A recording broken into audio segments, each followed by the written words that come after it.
Hi, if you like the video, please remember to subscribe.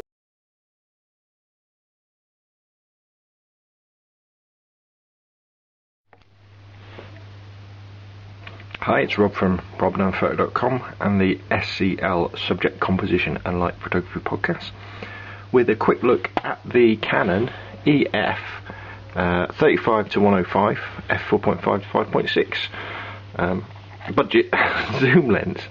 Now, if you've been listening to the podcast or reading my blog, you'll know that when I got my Canon 50D film camera, I think it was last year sometime, it came with a kit lens which I think was the 17-80 or something like that, but that zoom lens actually broke.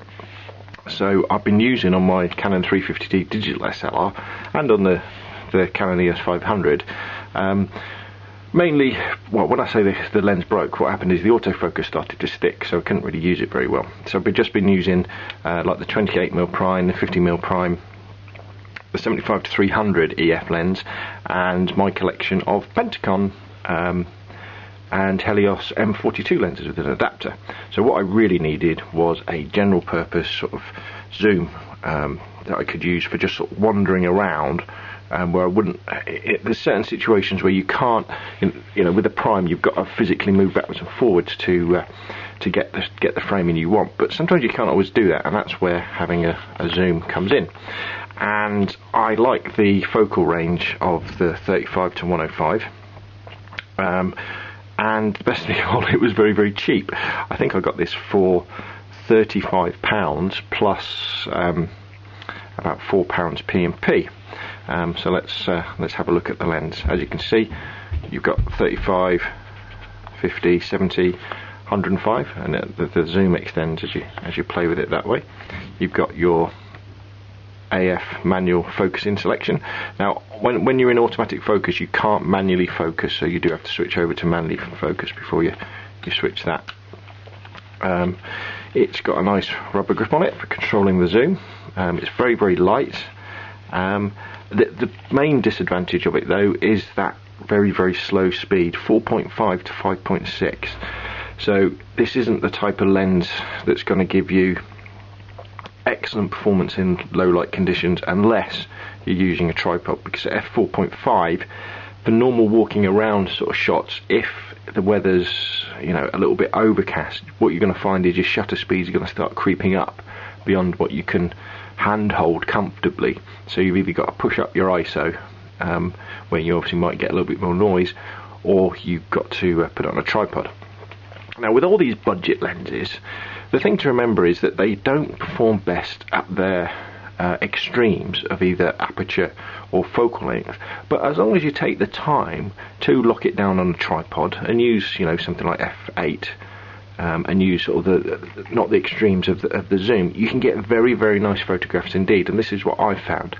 I recently took a picture of Fort Brockhurst when I was out on a photo walk, and the camera was on a tripod. I think I took it at, it was at its widest setting, so it was at 35mm, and I think I took it at f5.6 and zoomed into 100% in Photoshop. The picture looked very, very nice indeed, and I was very, very impressed. Because I considered sort of looking around and maybe getting the 28-135 or something like that, but I think what I'm going to do now is stick with the 35-105 as my general sort of walk around lens, and then just concentrate on building up my collections of primes. So I've got the 28, I've got the 50. So my next target is probably the 85 or the 135mm prime lens as well.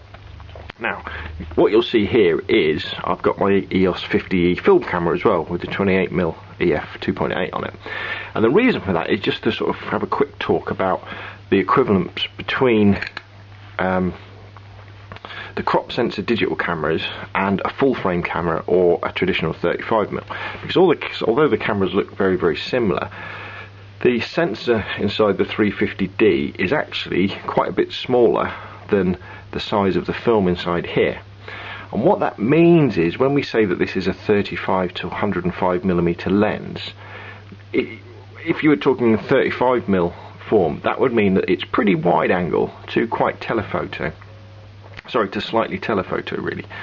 However, because we're on a crop sensor camera, what we have to do is we have to times that by 1.6, I think it is on the Canons, to give us the real 35mm equivalent. So on my 350D, the 35 to 105 is really more like a sort of 55mm to 150mm. So it's more on the long end. It's more starting off at sort of a standard view, where something like a 50mm lens on a 35mm camera, up to quite telephoto.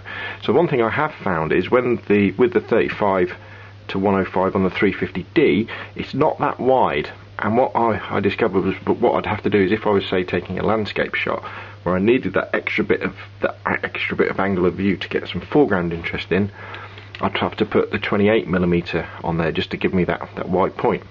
However, what I did find is when I swapped over from the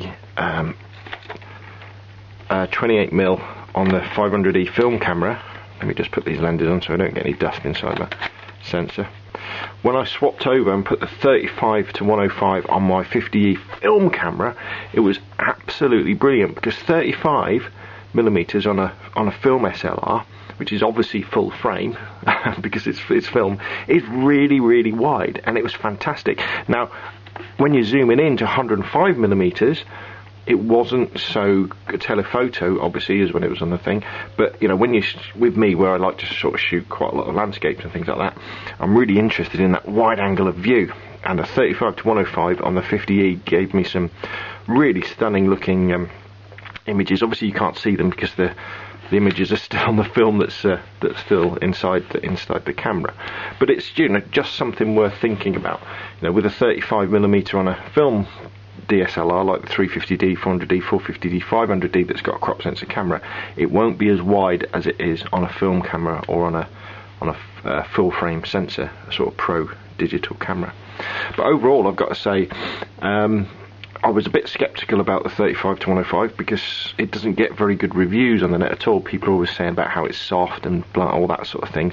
But in my experience, as long as you put it on a tripod and you sort of use one of the middle apertures, 5.6 upwards, and take your photographs when you've got beautiful light, so you've got beautiful situation anyway, that pictures I was looking at of Fort Brockhurst, couldn't fault it at all. You know, it wasn't really anything where I looked at it and thought that's a cheap photograph.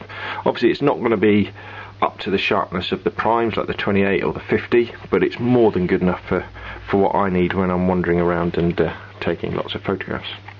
Okay, so there we go. That's the Canon EF 35 to 105 f4.5 to 5.6 entry-level zoom lens. Yeah, really like it. If you see one going cheap, sort of around about £30 mark, I'd say definitely snap it up if you're after a nice budget zoom, especially if you're after one for a film camera, because it does give you a very nice focal length indeed. But it works fine on the digital cameras too. Okay, that's Rob from robnunphoto.com. Thanks for watching, and hopefully pretty soon I'll see you on Flickr.